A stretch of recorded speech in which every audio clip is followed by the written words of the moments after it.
அஸ்ஸலாமு அலைக்கும் வரஹ்மத்துல்லாஹி வபரகாத்துஹு. கண்ணியத்திற்குரிய முஃமினீன்களே, இன்னைக்கு நாம நிறைய பணம் காசுகளை வச்சிருக்கிறோம், நிறைய சம்பாதிக்கிறோம்.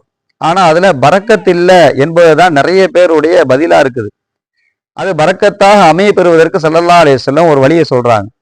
ஒருத்தர் செல்வத்தை சரியான முறையில தேடுறாருன்னு சொன்னா, அடைவார் என்று சொன்னால் அதிலே அவருக்கு பரக்கத்து செய்யப்படும் அப்படிங்கிறாங்க.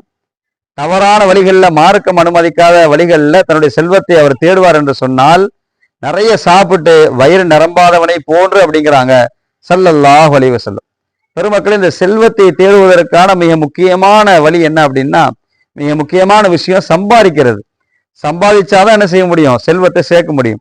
அந்த சம்பாத்தியம் எப்படி இருக்கணும்? ஸல்லல்லாஹு அலைஹி வஸல்லம் சொன்னாங்க, ஒருத்தர் தொழில்துறை செய்கிறார் அப்படின்னு சொன்னா பொய் சொல்லக்கூடாது, அதே மாதிரி வாக்குறுதி மீறக்கூடாது, ஏமாற்றக்கூடாது, அதே மாதிரி இடையில மோசடி செஞ்சிடக்கூடாது என்பதாக ஸல்லல்லாஹு அலைஹி வஸல்லம் அவங்க சொல்லி தராங்க.